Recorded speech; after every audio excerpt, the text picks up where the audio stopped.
compte le nombre de vagues, la vitesse. Le jeune PDG de Rip Curl n'est pas peu fier de présenter sa dernière innovation, une montre GPS qui permet aux surfeurs d'analyser et de partager leurs sessions. Un exemple de ce que sont désormais les tendances du marché de la glisse, abandonner le streetwear et se recentrer sur les fondamentaux. Rip Curl s'est concentré sur sa raison d'être, ce qui veut dire qu'on va être considéré comme, en anglais, Ultimate Surfing Company. C'est-à-dire, dans un premier temps, de faire le meilleur produit pour le surf, et c'est à travers les combinaisons de surf, sur les planches, les montres de marée, et le board short et le swimwear.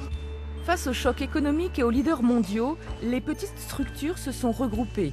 Ici, à Anglet, au Pays Basque, Eurocima, une association de plus de 80 TPE et PME, s'est récemment installée dans ce bâtiment, véritable laboratoire industriel du marché de la glisse.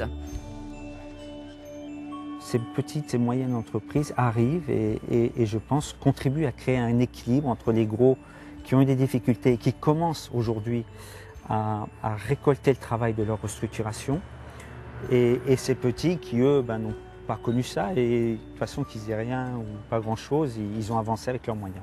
Ceci est une impression 3D, c'est un premier prototype de la palme que l'on est actuellement en train de développer. Imanol fait partie de cette nouvelle génération de développeurs. En synergie avec les entreprises de l'association, il conçoit des planches de bodyboard, testées ensuite par des pros, puis vendues dans le monde entier. On a des graphistes et stylistes textiles aussi. Et puis il y a des synergies aussi au niveau commercial. Voilà, on s'échange des contacts avec d'autres marques qui sont fortes dans le secteur et qui en partagent des clients en commun. Donc on se renvoie des clients les uns les autres.